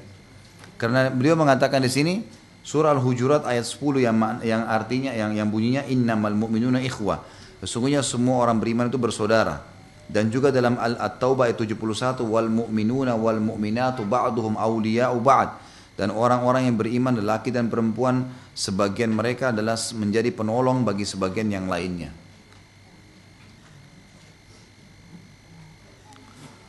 Kemudian juga masuk dalam makna sekufu, kesetaraan adalah tingkat ibadahnya sama. Misal sering ikut taklim, misal. Kalau laki-laki yang hiper taklim, suka taklim di mana-mana, maka yang tepat dia nikah sama perempuan yang begitu. Itu kufu namanya. Dia jangan menikah dengan perempuan walaupun salihah tapi malas ke taklim. Makna kufu bisa. Ya. Atau sebaliknya begitu. Ada akhwat yang taklim di mana-mana gitu. Ada sampai seorang ummahat pernah beritakan ke saya, Ustaz tolong anak perempuan saya ini dicarikan jodoh. Baiklah, saya coba biodatanya Bu ya. Kemudian saya kirimin ke teman-teman tim, ada tim Mawaddah yang pernah kami bentuk itu. Ada teman-teman ikhwah di situ, suami istri yang urus memang. Nah, terus pesannya waktu saya tanya, ibu ini anaknya suka apa nih? Kebiasaannya apa? Oh, anak saya ini semenjak kenal pengajian sunnah, itu hiper pengajian, taklim terus. Memang dia suka yang taklim, setiap hari nggak mungkin nggak taklim. Bahkan dia kadang-kadang satu hari itu tinggalin beberapa jenis bisnisnya dari taklim ini ke taklim ini, taklim ini ke taklim ini. Maka bahasa saya adalah kalau kepada tim yang akan ngurus harus dicarikan ikhwah yang hiper taklim juga nih supaya bisa ngembangin. Iya, jadi dia sejalan kan gitu. Jangan nanti yang satu mau duduk di rumah, yang satu mau pergi taklim, nggak ketemu. Nah. Itu masuk dalam firman Allah surah Al-Imran ayat 195. A'udzu billahi minasyaitonir rajim fastajaba lahum rabbuhum anni la udiyu amala 'amilin minkum min dzakarin aw untha ba'dukum min ba'd al-ayah. Maka Rabb mereka memperkenankan permohonan dengan berfirman, sesungguhnya aku tidak menyia-nyiakan amal orang-orang yang beramal di antara kalian, baik laki-laki ataupun perempuan, karena sebagian kalian adalah turunan dari sebagian yang lain. Jadi di sini maksudnya adalah Allah Subhanahu wa taala menyebutkan tentang masalah amal soleh, sepadan dari sisi amal soleh. Juga dalam sabda Nabi SAW di dalam hadis yang diriwayatkan oleh Imam Ahmad, ala inna rabbakum wahidun wa inna abakum wahidun, ala la fadla li arabiyyin ala ajamin wala li ajamin ala arabiyyin wala li ahmarin ala aswad wala aswada ala ahmar illa bittaqwa. Kalau masalah tolok ukurnya amal saleh, agama, maka masuk dalam sabda Nabi SAW, ketahuilah bahwa Rabb kalian adalah satu dan Bapak kalian satu, Adam AS. Ketahuilah bahwasanya bangsa Arab tidak memiliki kelebihan atas orang ajam, non-Arab, dan tidak pula orang ajam memiliki kelebihan atas orang Arab. Begitu pula orang berkulit merah tidak memiliki kelebihan atas orang yang berkulit hitam, dan tidak pula orang yang berkulit hitam memiliki kelebihan atas orang yang berkulit merah, kecuali dengan ketakwaan. Kecuali dengan ketakwaan. Jadi kalau sudah ada amal saleh, maka amal saleh didahulukan dan cari orang yang sekufu. Ya. Hadis ini memberikan pelajaran kepada kita, masuk di dalamnya adalah masalah iman dan amal salehnya harus berimbang. Jadi kalau misal si A mau menikah, dia memang sangat faham agama, luar biasa pemahaman agamanya. Si laki-laki ini misalnya, ada perempuan dua orang solehan dia mau nikahi, si A sama si B. Atau kita balik kasusnya, seorang akhwat pemahaman agamanya sudah sangat luar biasa. Mungkin dia kuliah khusus masalah agama, mungkin dia hafal Quran, mungkin segala macam. Ada laki-laki yang akan menikah sama dia. Dua-duanya saleh. Kalau tadi laki-laki dua-duanya salihah perempuannya gitu kan. Maka dia harus cari yang paling dekat dengan dia. Dari kedua yang saleh ini, yang paling dekat mengimbangi dia. Misal tadi si perempuan ini hafidzah Quran. Di antara yang lamar dia, yang satu belum hafal Quran sama sekali, yang satu hafal misalnya 10 juz. Dia dahulukan yang ini. Supaya sejalan dengan dia. Padahal dua-duanya saleh gitu kan. Jadi memilih yang lebih dekat dengan dia. Itu yang dimaksud dengan hadis tadi. Di dalam riwayat Tirmidzi, Nabi SAW juga bersabda, hadis ini sudah disebutkan tentang takhrijnya, disahihkan oleh Imam Tirmidzi. Idza khataba ilaikum man tardawna dina wa khuluqa fazawwiju illa taf'alu takun fitnatun fil ardi wa fasadun arid. Jika ada orang yang kalian ridhai agama dan akhlaknya meminang putri kalian, maka nikahkanlah ia. Jika kalian tidak melakukannya, maka akan terjadi fitnah di muka bumi dan kerusakan yang besar. Maksudnya tadi masalah kebersamaan dalam masalah agama. Juga perkataan Nabi SAW tadi sudah disebutkan juga tentang Bani Bayadah, ya, yang sudah dikatakan nikahkanlah Abu Hind dan nikahkanlah putri kalian. Abu Hind adalah seorang penunun, tukang bekam. Tadi sudah saya jelaskan itu. Nabi SAW telah menikahkan Zainab binti Jahash Al-Qurasyiyah musuhnya dengan Zaid bin Haritha, maula Nabi SAW. Menikahkan Fatimah binti Qais Al-Fahriyah Al-Qurasyiyah dengan Usama bin Zaid. Ya. Dan menikahkan Bilal bin Abi Rabah dengan saudara perempuan Abdurrahman bin Auf. Artinya, dilihat di sini kufunya masuk dalam masalah keimanannya. Padahal sebenarnya Zainab binti Jahash, ya, yang menikah dengan Zaid bin Harithah nanti jadi ummul mukminin, ya. Ini masih ada hubungan kerabat dengan Nabi SAW. Dulu tuan terkenal, ini punya jalur nasab yang bagus gitu. Tapi setelah Islam ternyata dia salihah. Kemudian suaminya Zaid juga saleh. Tapi Zaid ini bekas mantan budak, cuma punya pekerjaan. Lalu Nabi SAW nikahkan Zainab sama Zaid. Begitu pula Fatimah binti Qais tadi yang minta dinikahkan dengan Abu Jaham atau Muawiyah. Lalu kemudian Nabi SAW suruh menikah dengan Usama bin Zaid, anaknya Zaid bin Harithah. Padahal Usama ini adalah anaknya Zaid. Zaid adalah mantan budak gitu kan. Kemudian juga menikahkan Bilal bin Rabah, kita tahu adalah mantan budak yang dibebaskan oleh Abu Bakar dengan saudara perempuannya Abdurrahman bin Auf. Abdurrahman bin Auf terkenal, tokoh Mekah. Berarti adiknya adalah juga wanita yang terhormat. Allah berfirman, dan wanita-wanita yang baik adalah untuk laki-laki yang baik, dan laki-laki yang baik adalah untuk wanita yang baik pula. Kemudian juga dalam Al-Quran dikatakan surah An-Nisa ayat 3, Fankihu ma taba lakum minan nisa, maka kawinilah wanita-wanita yang kamu senangi. Makna tafsirnya adalah menikahi yang sepadan dengan kalian. Keputusan Nabi SAW menunjukkan agama lah yang dijadikan sebagai tolak ukur dalam kafa'ah atau kesetaraan, baik pokok maupun kesempurnaan. Tidak boleh wanita muslimah dinikahkan dengan laki-laki kafir, atau wanita baik-baik dinikahkan dengan laki-laki durhaka. Al-Quran tidak menganggap selain itu sebagai standar kafa'ah. Karena wanita muslimah diharamkan dinikahkan dengan pezina yang keji. Nasab, jalur keturunan, pekerjaan, kekayaan, dan status merdeka tidak dijadikan menjadi standar. Karena itu hamba sahaya fakir boleh menikah dengan wanita merdeka yang bernasab lagi kaya, jika ia adalah laki-laki yang memelihara diri lagi muslim.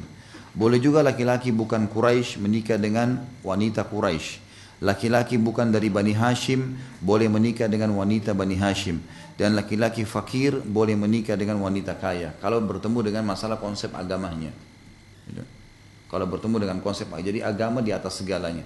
Tapi kalau ketemu tadi saya bilang antara agama sama agama, tapi yang satu punya kelebihan harta, boleh didahulukan ini. Karena sudah ada tolok ukur utamanya. Ahli fakih atau ahli fikih berselisih tentang kriteria kesetaraan. Menurut Malik, Imam Malik maksudnya, dengan zahir madhabnya, kafa adalah agama. Dalam suatu riwayat lain, kafa adalah ada 3, agama, kemerdekaan, dan terbebas dari segala aib. Imam Malik mengatakan itu. Kalau kita mau tahu kafa'ah, sepadan gak dengan saya, maka pertemukan 3 hal. Apakah dia beragama? Kalau ini sudah masuk 1, yang kedua kemerdekaan, bukan budak, dan juga terbebas dari segala aib. Tidak ada sesuatu yang memalukan yang pernah dia buat di masyarakat. Ini Imam Malik mengatakan, menurut Abu Hanifah, yang dimaksud dengan kesetaraan adalah nasab dan agama. Selain agama, jalur nasabnya. Jadi bukan anak zina misalnya. Menurut Ahmad, dalam satu riwayat darinya, agama dan nasab saja. Hampir sama dengan Abu Hanifah. Dalam riwayat lain ada 5, agama, nasab, kemerdekaan, pekerjaan, dan harta. Jika nasab dijadikan sebagai pertimbangan, maka ada 2 riwayat dari Ahmad. Yang pertama, bangsa Arab memiliki kesetaraan satu sama yang lain. Kedua, orang Quraisy hanya bisa disetarai dengan orang Quraisy. Dan Bani Hashim hanya bisa disetarai dengan Bani Hashim. Sementara pengikut Asy-Syafi'i mempertimbangkan kafah pada agama, nasab, kemerdekaan, pekerjaan, dan terbatas dari aib yang dijauhi. Ini khilaf di antara ulama tentunya ya. Ini cuma khilafnya saja kita bacakan. Dalam Al-Yasar mereka memiliki 3 pendapat yang dijadikan pertimbangan dan tidak dijadikan pertimbangan. Pertimbangan ini berlaku untuk penduduk kota menetap, bukan penduduk nomeden atau bawadi. Bawadi ini maksudnya padang pasir ya. Orang Ajam menurut mereka tidak sekufu dengan orang Arab. Laki-laki bukan Quraisy tidak sekufu dengan wanita Quraisy. Laki-laki bukan Bani Hashim tidak setara dengan wanita Bani Hashim. Wanita yang tidak bernisbat kepada ulama dan orang-orang saleh tidak sekufu dengan orang yang tidak bernisbat kepada keduanya. Laki-laki hamba sahaya tidak sekufu dengan wanita merdeka. Laki-laki yang dimerdekakan tidak sekufu dengan wanita yang merdeka sejak asal. Dan laki-laki yang salah satu leluhurnya pernah merasakan perbudakan tidak sekufu dengan wanita yang tidak pernah merasakan perbudakan dan juga salah satu leluhurnya. Ini pendapat dalam Al-Yasar, salah satu pemahaman gitu kan, yang beda dari 4 mazhab tadi yang sudah disebutkan. Tentu ini tidak jadi tolak ukur ya, karena keempat imam kita yang kita jadikan tolak ukur adalah mereka mendahulukan agama dan nasab. Dan semua disetarakan pada saat itu sebagaimana contoh yang Nabi SAW sudah lakukan. Mengenai pengaruh perbudakan ibu dalam hal kesetaraan ada 2 pendapat. Demikian pula laki-laki yang memiliki aib yang bisa mengukuhkan pembatalan nikah tidak sekufu dengan wanita yang terbatas darinya. Jika tidak mengukuhkan pembatalan nikah tapi tidak disukai, seperti buta, tubuhnya buntung atau fisiknya jelek, maka ada 2 pendapat. Ar-Ruyani memilih bahwa orang tersebut tidak sekufu. Jadi kalau misalnya ada orang melamar, tangannya buntung atau ada fisik, matanya rusak, melamar seseorang, gitu kan? Wanita misalnya laki-laki dilamar, laki-laki melamar wanita tapi laki-laki punya kekurangan ini, perempuannya tidak cacat secara fisik. Maka menurut pendapat pertama, Ruyani mengatakan ini tidak sekufu. Mestinya jangan, supaya jangan nanti dia hina pasangannya. Gitu. Demikian pula tukang bekam, tukang pijet dan penjaga tidak setara dengan putri pedagang, penjahit dan selainnya. Laki-laki yang suka merusak putri orang lain atau orang fasik tidak setara dengan wanita baik-baik. Demikian pula pelaku bid'ah tidak setara dengan wanita pengikut sunnah. Tapi menurut mayoritas, kafa'ah itu menjadi hak wanita dan walihnya. Jadi tentu yang dilihat sekarang ya, bukan yang lalu. Kalau misalnya kita mau menikah dengan seseorang dan kita lihat sekarang orangnya baik, maka tidak jadi tolok ukur yang lalu, sekarang ke depan. Misal orang ini pernah dulu berdusta, orang ini pernah dulu mabuk, orang ini pernah berzina, tapi dulu, sekarang dia sudah jadi baik, maka tolok ukurnya yang sekarang. Dan itu yang menilai adalah si wanita dengan walinya, si wanita dengan walinya. Jadi dia bisa menilai orang ini. Tapi tidak bisa kita lihat masa lalu seseorang yang sekarang dia sudah berubah dan kita jadikan tolok ukur. Kalau itu jadi tolok ukur, maka Umar bin Khattab tidak layak menikah setelah Islam. Karena dulu dia pemabuk, dulu dia suka mukul orang Islam, dulu dia hidup foya-foya sama dengan orang-orang Quraisy dengan wanitanya dan seterusnya. Tapi radhiyallahu anhu setelah masuk Islam berbeda, dialah yang menjadi penyebab turunnya ayat hijab. Dia yang menjadi penyebab turunnya pengharaman ayat pengharaman khamr, gitu kan? Jadi yang dilihat adalah sekarang ke depan. Ya, itu yang dimaksud dengan pendapat ini. Kemudian mereka berselisih. Menurut pengikut Syafi'i, ini bagi orang yang memiliki hak perwalian pada saat itu. Maksudnya orang yang menilai orang ini kafa'ah atau tidak, layak atau tidak menikah, gitu loh. Maka berselisih. Imam Syafi'i mengatakan orang yang memiliki hak perwalian pada saat itu dia yang berhak menentukan cocok atau tidak, kafa'ah atau tidak, si ayah perempuan. Menurut Ahmad ini hak semua wali, baik wali yang jauh maupun yang dekat. Barang siapa di antara mereka ada yang tidak ridho, maka ia berhak membatalkan. Ya. Imam Ahmad mengatakan itu. Jadi misalnya si ayah sudah meninggal. Kalau dalam mazhab Syafi'iyah, berarti yang menentukan kafa'ah setelah itu adalah si anak perempuan saja. Cocok setara sama dia atau tidak, gitu kan. Kalau ayah masih hidup, berarti ayahnya menentukan. Karena ayah lebih tahu, ini nak, begini nak, ini nak, ini dan seterusnya. Tapi kalau dalam mazhab Imam Ahmad tidak, siapa saja yang jadi wali. Walaupun ayahnya sudah mati, misalnya pamannya jadi wali, pamannya punya hak untuk itu. Saudaranya punya hak untuk itu, siapa saja jadi walinya hak untuk itu. Ahmad mengatakan dalam riwayat yang ketiga, ini adalah hak Allah. Kerelaan mereka tidak sah membatalkan haknya. Maksudnya, kalau memang Allah sudah kasih nilai agama, kalian lihat secara zahir, kata pendapat Imam Ahmad dalam pendapat beliau yang lainnya. Pendapat yang tadi adalah penilaian wali dan siapa saja menjadi wali. Kalau ini pendapat yang lain dan ini tidak dipilih oleh Imam Ahmad sebenarnya, cuma diangkat oleh penulis. Dia mengatakan kesetaraan itu dinilai oleh Allah. Kalau Allah bilang agamanya, sudah agamanya saja, gitu kan. Tapi berdasarkan riwayat ini, kemerdekaan, kelapangan, pekerjaan atau nasab tidak menjadi pertimbangan. Ini hanya mempertimbangkan agama saja, sebab Ahmad tidak pernah mengatakan. Demikian juga tidak ada pendapat seorang ulama yang mengatakan bahwa pernikahan laki-laki fakir dengan wanita berkecukupan itu batal jika wanita itu rela. Dalam arti kata, agama tetap didahulukan. Kalau bertemu dua orang yang beragama dan satu ini kaya, satu miskin, boleh didahulukan yang kaya. Dan kalau seandainya pun si perempuan itu memilih yang miskin, misalnya laki-laki soleh kaya, laki-laki soleh miskin, si perempuan ternyata lebih memilih yang miskin. Sementara dia kaya, si perempuan ini kaya, tetap sah pernikahannya, tidak ada pembatalan di sini. Karena kesetaraan itu tolok ukurnya adalah si perempuan itu rela atau tidak. Jadi agama yang didahulukan. Kalau bertemu agama dengan orang agama dan orang fasik, pilih yang beragama. Ketemu antara orang beragama dengan orang agama, kaya dan miskin, si perempuan yang bisa menentukan.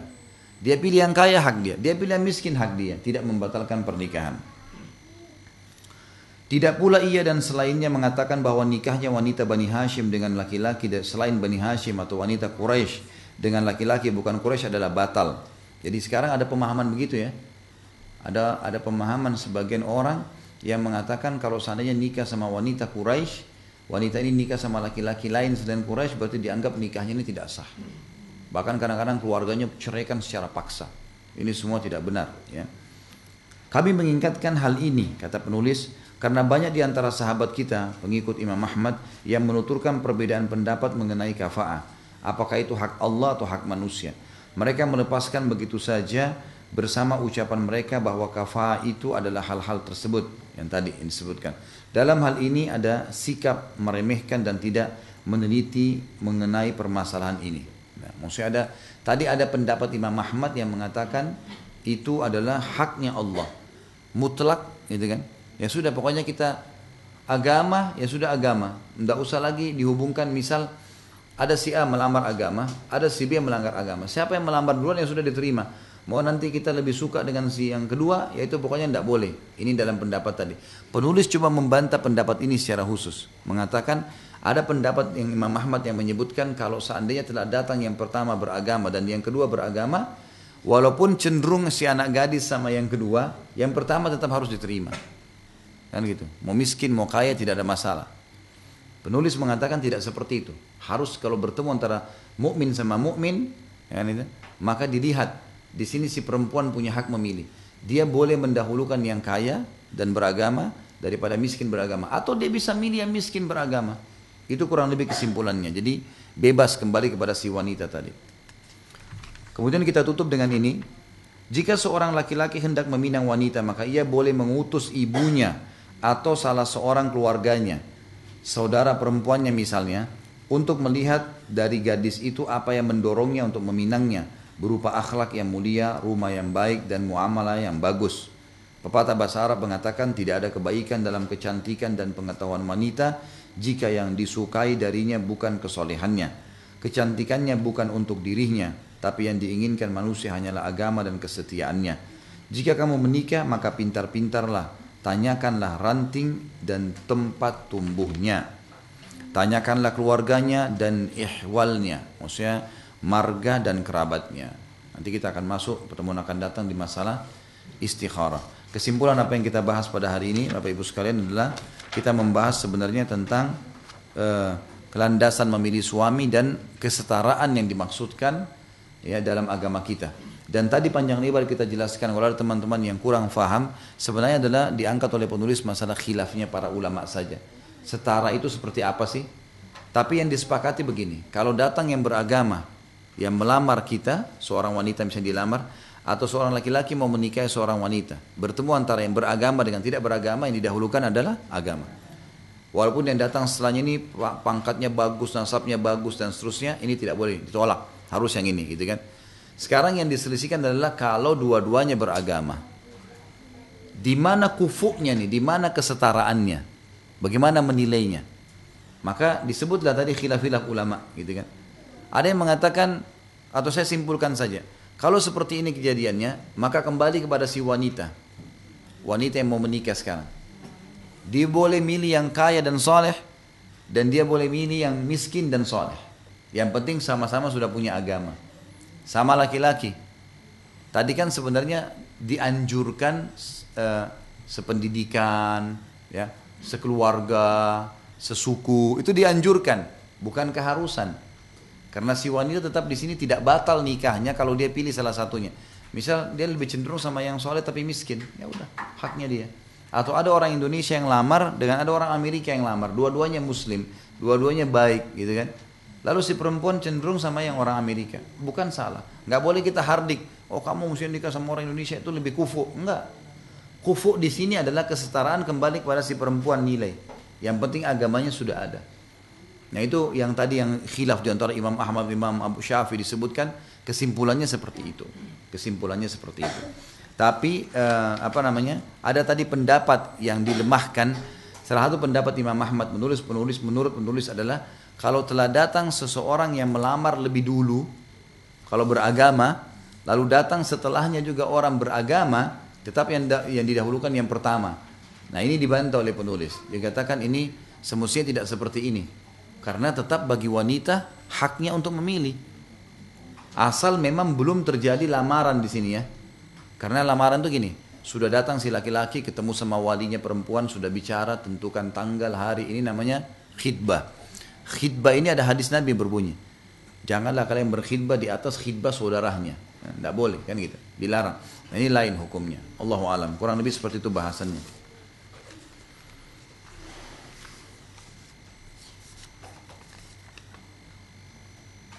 Saya punya 2 anak laki-laki, bolehkah orang tua ikut memilihkan jodohnya? Boleh tentunya, nggak ada masalah. Nggak ada masalah, boleh saja. Dan berikan masukan-masukan positif. Tetapi jangan ada paksaan dari orang tua. Nggak boleh ada paksaan, karena yang akan menjalani rumah tangga adalah anak-anak. Ya. Jadi boleh saja, nggak ada masalah.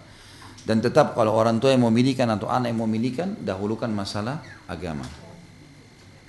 Bagaimana sebenarnya hukum dari wanita yang tidak berpuasa di bulan Ramadan karena nifas? Apakah mengganti puasa atau fidyah? atau mengganti puasa saja. Fidyah boleh, nggak ada masalah.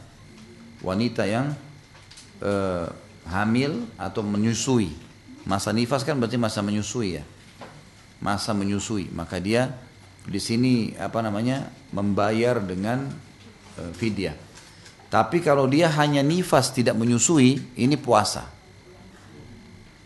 Ya, kalau misalnya ada perempuan melahirkan memang tidak ada ASI-nya, maka di masa nifas itu kan dia mungkin 40 hari, 30 hari tergantung ya. Biasanya ulama fikih bilang antara 30 sampai 40 hari masa sucinya.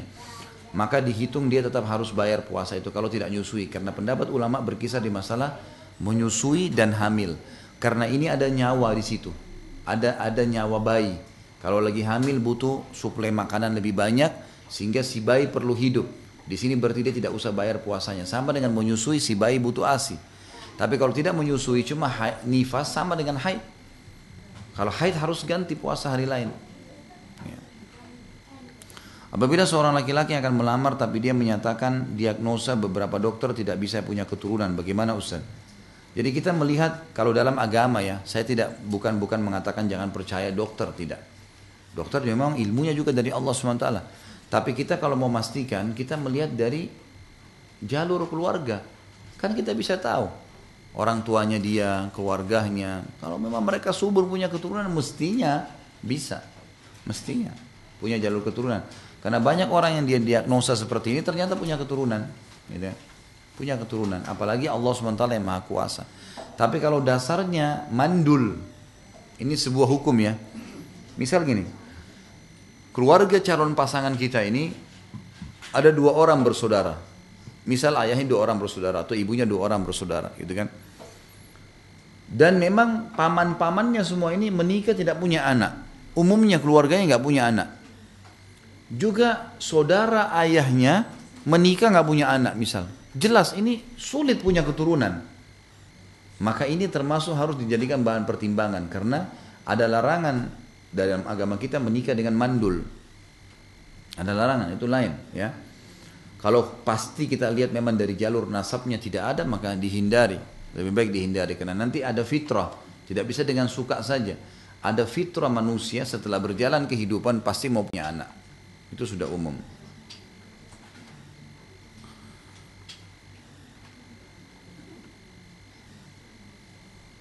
Bagaimana hukumnya secara syariat inseminasi buatan untuk tujuan memilih jenis kelamin laki anak? Saya belum tahu ini seperti apa nih. Saya tidak mengerti bagaimana. Tapi ada hadis Nabi SAW yang memberikan kita cara untuk mendapatkan anak laki-laki atau anak perempuan. Hadisnya hadis sahih, gitu kan? Kalau tidak salah di buku kita nanti ada bahasannya sebenarnya. Kata Nabi SAW, kalau sperma laki-laki mendahului sel telur perempuan, dalam arti kata klimaksnya, si laki-laki lebih dulu dari perempuan, gitu kan? Sperma sudah masuk di rahim, barulah cairan klimaksnya wanita keluar, maka berarti anaknya perempuan. Kalau sebaliknya, si perempuan yang lebih dulu klimaks dari laki-laki, anaknya laki-laki, ya.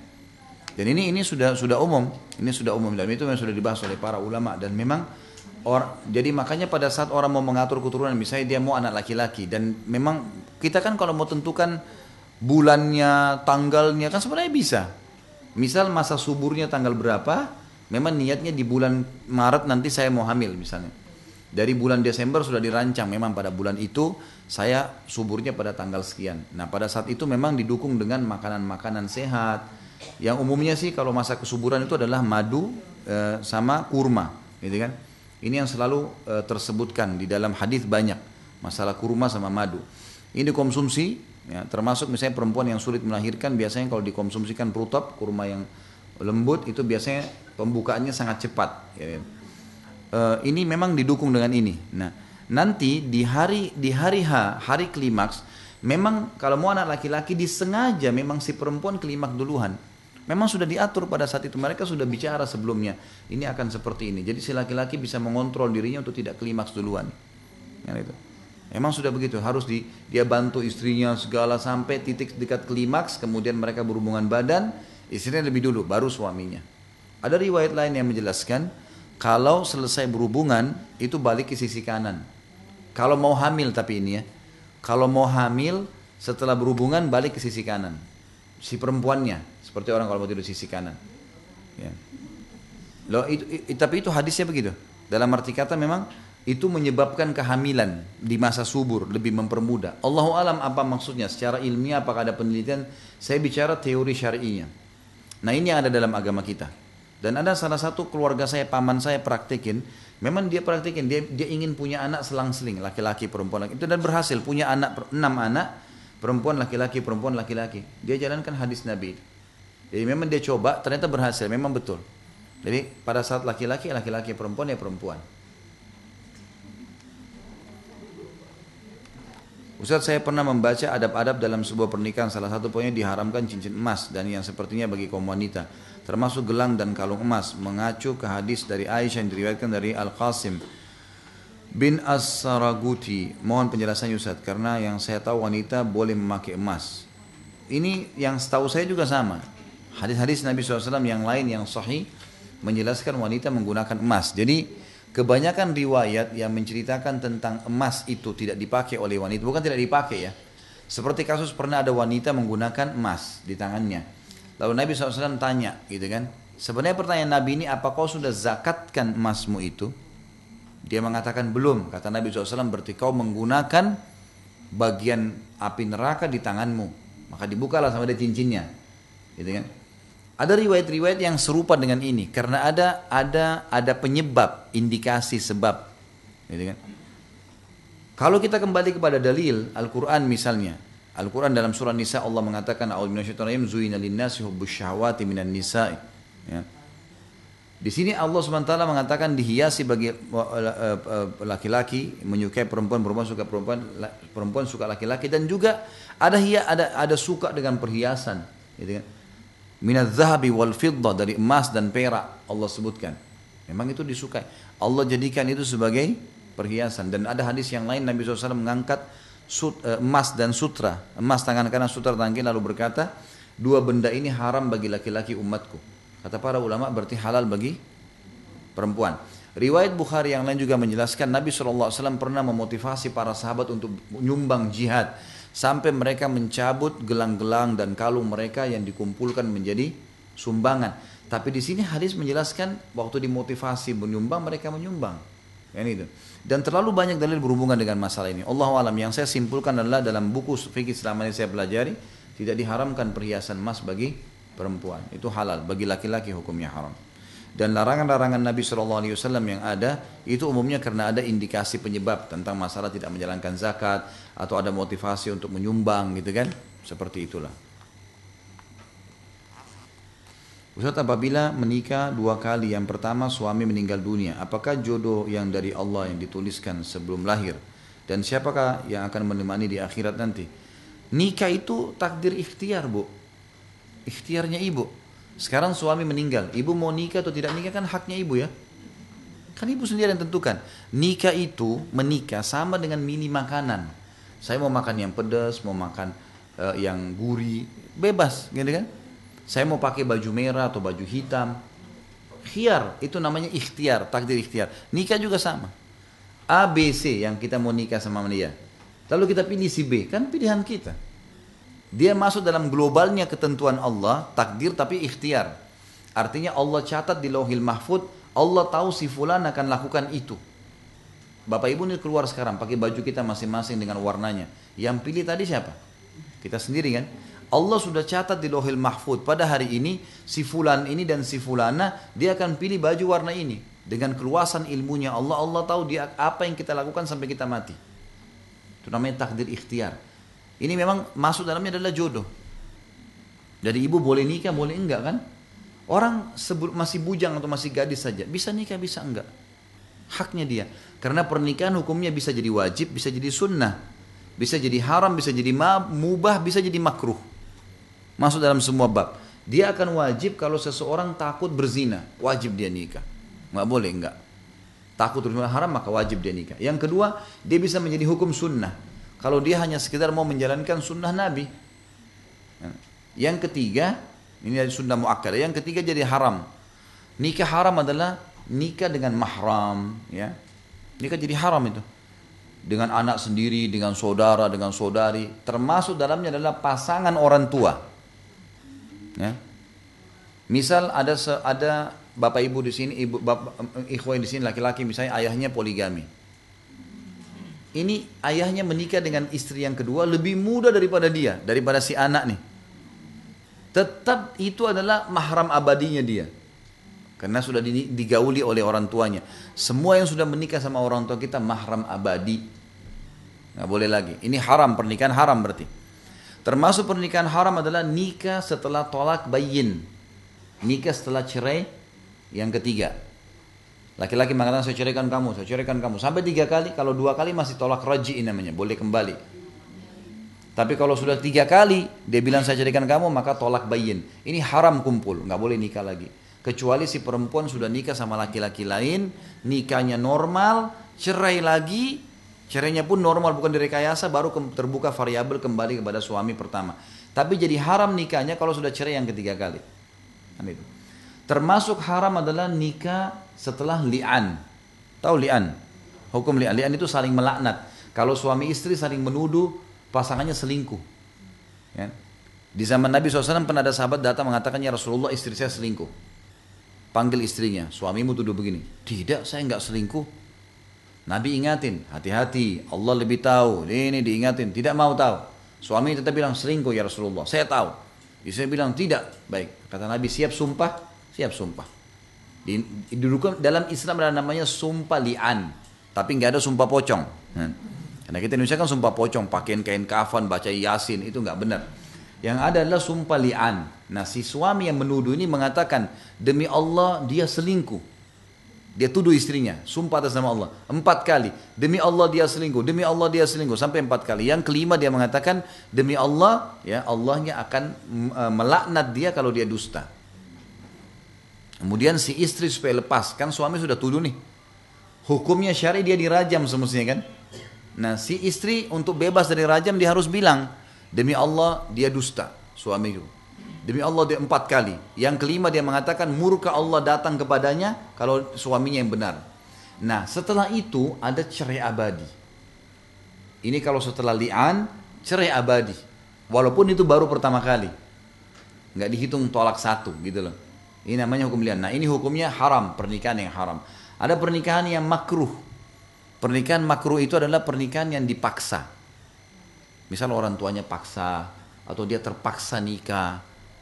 Ini semua adalah nikah yang makruh. Ada nikah yang mubah. Mubah adalah orang kalau seperti masuk dalam halnya masalah melakukan poligami misalnya. Mubah saja. Sesuatu yang dibolehkan dalam agama. Gitu kan. Seperti itulah memahaminya. Jadi di sini yang dimaksud adalah ibu kalau misalnya menikah lagi, itu adalah pilihan ibu, takdir ikhtiarnya. Dan itu ibu boleh menikah, bukan tidak boleh. Ya. Baik, pertanyaan selanjutnya adalah siapa yang akan menemani di akhirat? Suami yang terakhir. Jadi kalau ibu mau tetap sama suami yang pertama ya jangan nikah. Memang begitu. Makanya dalam sebuah penyebutan kata Nabi SAW ada 4 wanita penghuni surga.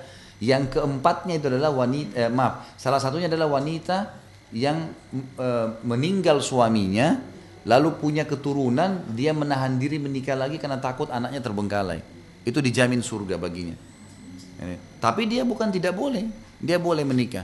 Cuman ulama mengatakan jadi makruh hukumnya kalau anaknya masih kecil, masih masa menyusui misalnya. Kan tidak mungkin dia mau layani suami, berikut juga anaknya mau disusuin. Apalagi ini laki-laki ini bukan anaknya, dia mungkin tidak bisa sabar. Sedangkan suami, ayahnya saja kadang-kadang masih rewel. Apalagi kalau laki-laki lain kan gitu.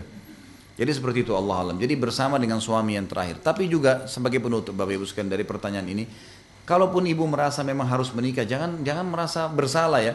Menikah itu bukan aib dalam Islam. Bahkan saya selalu sarankan, jangan ada janda, jangan ada duda, gitu kan.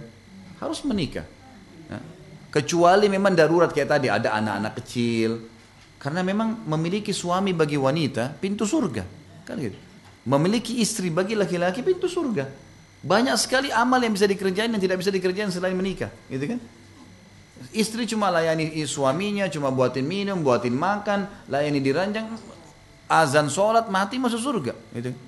Karena gitu, ringan sekali. Laki-laki banting tulang cari nafkah, dia cari nafkah ikhlas untuk istrinya, anaknya, maka sama dengan mujahid di jalan Allah. Pahalanya besar. Lalu kenapa tidak membangun rumah tangga mestinya? Kegagalan masa lalu tidak harus ditarik ke sekarang. Kita ambil pelajaran, oh ternyata yang dulu tidak soleh atau tidak solehah, sekarang saya harus cari yang begini. Nabi SAW adalah suami ketiganya Khadijah. Khadijah menikah 2 kali sebelum beliau dan meninggal dua-dua suaminya. Maka Nabi SAW bilang itu bukan aib dalam Islam, bukan aib. Yang aib itu kalau memang dipermainkan ya. Ada perempuan begitu subhanallah, nikah cerai, laki-laki juga begitu. Ini adalah orang yang mempermainkan, bukan niatnya ibadah. Maka Allah alam ini tentu dihindari kalau seperti itu. Baik, mudah-mudahan bermanfaat. Mohon maaf tidak semua pertanyaan bisa dijawab. Insya Allah tetap akan kita jawab di pertemuan akan datang. Baik, kita berdoa kepada Allah SWT, semoga majelis kita diberkahi dan dijadikan sebagai tambahan amal kita hari kiamat. Semoga semua yang sakit disembuhkan penyakitnya, semua yang terlilit utang dilunasi utangnya, semua yang belum mendapat pasangan diberikan pasangan soleh dan soleha, yang belum memiliki keturunan yang baik diberikan keturunan soleh dan soleha, semua yang hadir di sini dan juga seluruh muslimin dimanapun mereka berada yang pernah berbuat dosa dimaafkan oleh Allah Subhanahu Wa Taala dan juga digantikan dosa-dosa kita menjadi pahala. Tidak pernah kita lupa mendoakan saudara kita di Palestina, di Syria, di Yaman, di Irak, di Myanmar, dimanapun mereka berada yang sedang terlindas. Semoga Allah ikhlaskan niat mereka, Allah kuatkan telapak kaki mereka, Allah terima para syuhada mereka, dan juga Allah partisipasikan kita bersama mereka di pahala, baik dengan doa, dengan harta juga dengan jiwa kita. Dan semoga Allah dengan kemahamurahannya menyatukan kita semua di surga firdausnya tanpa hisab. Baik, sebelum kafaratul majlis saya akan mengajak lagi ke Bapak Ibu sekalian mengunjungi web resmi di www.khalidbasalamah.com, dan tolong kalau nonton YouTube diberikan dukungannya di like, kemudian di subscribe juga bisa berlangganan, dan juga di share, berikan tanggapan positif demi untuk perkembangan dakwah kita. Mungkin begitu. Subhanakallahumma bihamdika asyhadu an la ilaha illallah astaghfirullah wa atubu ilaik. Wassalamualaikum warahmatullahi wabarakatuh.